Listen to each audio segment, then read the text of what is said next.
need links to get a hold of me or join the Discord or send me stuff for editing so I can make a video out of it. This is Mags Visaggio wearing festive blue lipstick. And that's Scott Kurtz sending Mags a picture of a sweaty guy who appears excited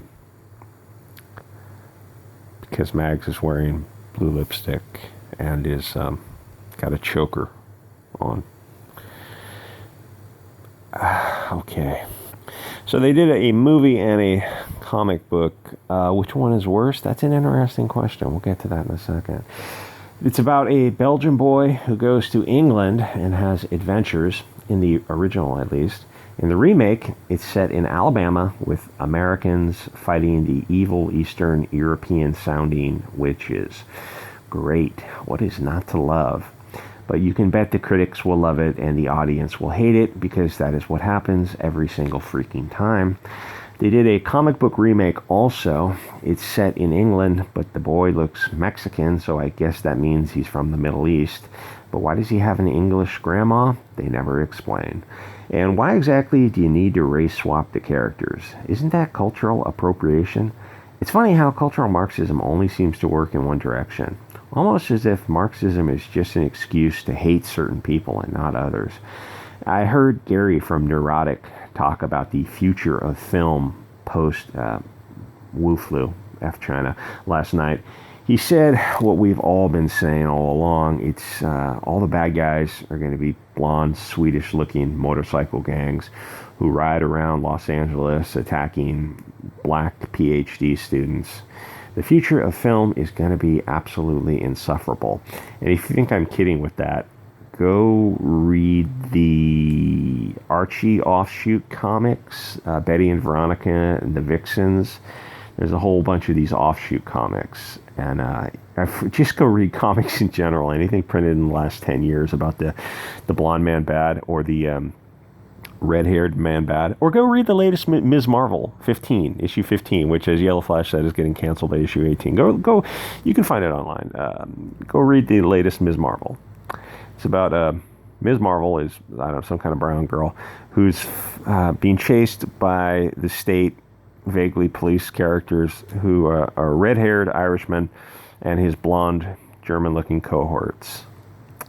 And then she has I don't know, some kind of white boyfriend who she's got to break up with because they introduced another Muslim character in the past few issues who she's going to obviously, team up with, because can't have her with a non-Muslim character because Sana Amanat.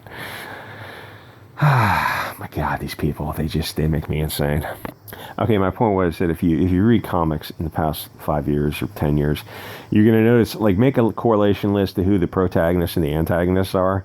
And if you read comics or watch movies and you kind of pay attention, you know what's up. You know the blonde, red-haired bad guy thing is not, I'm not just tinfoil hat talking. You could do a little matrix to set it up and the correlation would be seriously over 90%. It's really lame.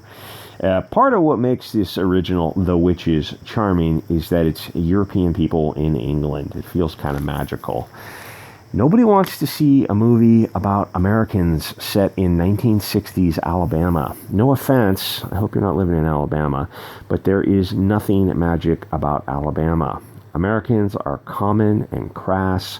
There is no elegance to any American set in Alabama, or any other state for that matter. California is definitely no exception. I hope nobody from Alabama or the South comes across this video. It's funny how Hollywood has made us think the South is just, they perpetuated these stereotypes from these liberal coastal elites about how the South is just, the things Hollywood has to say about the South. It's no wonder people in the South hate these coastal liberal elites, because the South is pretty awesome. These types of stories are more believable when they're set in Europe, especially for an American audience, because it's a little bit more exotic than our own dirty backyard. Americans love English accents and quaint English hotels, especially set in the past. America is just McDonald's and Starbucks. It's only good for gangbanger movies. Oh, so this scene in the background of the comic book is set in the UK with the English grandma and the little Mexican boy. I guess is from the Middle East. And then in the background, you see a English girl making out with the Mexican gardener. Set in the UK. I guess he's also from the Middle East. My bad. Set in the UK. No cultural Marxism going on here. So they take everything good about the original, the exotic, posh English high tea, and replace it with fried chicken and iced tea. And I mean that literally. There's a fried chicken scene in the movie. And they set it in the South, which is something I can get anywhere. The story was special because it was English. Nobody wants to see a race-swapped American version, or Mexican, or whatever the hell that guy is. It seems like a bunch of cocaine-snorting Hollywood kitty diddlers were sitting around and thinking of something that would cause the maximum amount of annoyance with the minimum amount of money lost. I don't know how well this did because it's on video, HBO Max, I think, but the reviews from the public were saying it was an absolute bomb. Many people did not want to see a classic remade, especially in such a preachy way.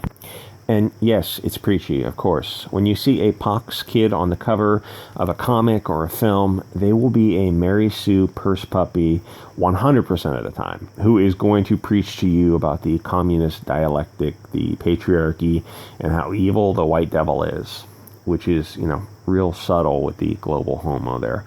I don't want to be preached to by a movie. And I think more people just need to stand up and say, no, I don't really want to be preached. Oh, don't you want to be educated too about race relations? No, I have no interest in that. But that means you're Islamophobic. Yeah, I'm okay with that. Just make fun movies. I just, I just don't want to be preached to by Hollywood degenerates. I don't want to hear about American race relations. Why would I? For most of us, it's not our history. We just don't want to be beat over the head with someone else's problems. We have our own. Besides the preaching, you got a little kid who cannot act at all. Even when he's doing the voiceovers, he absolutely sucks.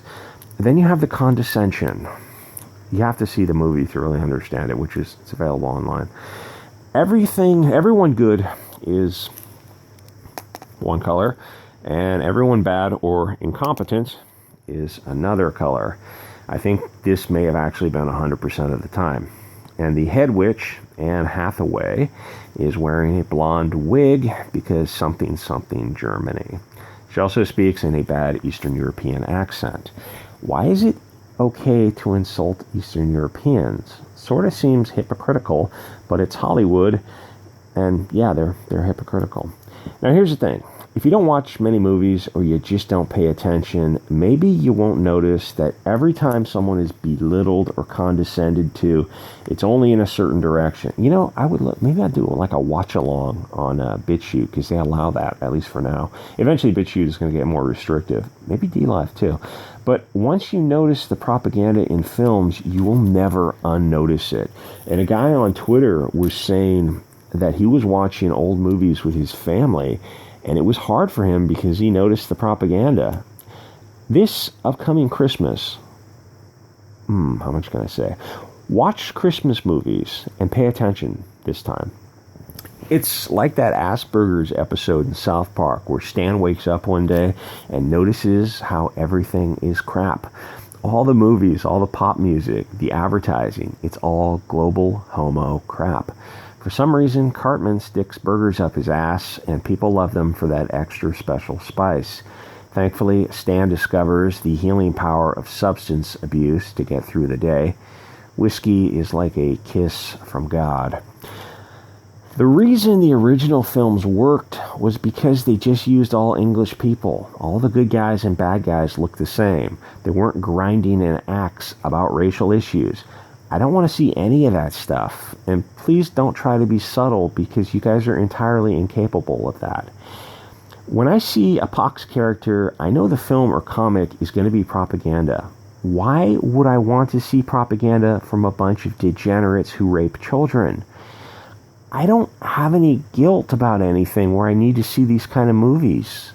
Zero. None. So they're just annoying to me. I just don't feel anything about other people's issues. I don't want to be preached to about your story. Just make fun movies. Just go back to the 80s. Go watch some like Goonies or Gremlins or something like that and take very careful notes. It's like the cocaine makes them lose all sense of self-awareness. I wouldn't know anything about that, about what horrible people they are, and that we know they're horrible people. Then they Mary Sue the main character. He's got 2 little rat sidekicks, but they do nothing but get in the way. So why are they even there? Every single good idea either he or his grandma come up with. And I know it's hard to find a good child actor, but this kid is bad, like noticeably bad. It feels like he knows somebody who knows somebody or something. He should have got, I mean, you can find a better child actor than this. This kid was, Anyway, that's not how teams work in films. And look at the Goonies or Star Wars for comparison. Every team member has a role to play. In the Goonies, you had that kid playing piano, and one kid would solve one part of the puzzle, and this other kid would have good lines, and then you had the Toyota Kawasaki-san who had, the roller skates and the flashlights and all those cool inventions. Like, everyone had something cool to do. In The Witches, the little rat boy lead character comes up with a complicated idea instantly. And it was so over the top that his grandma asked him about it, how he came up with it. And he says, "Oh, I don't know, it just came to me." Like, I guess you read the earlier book or something.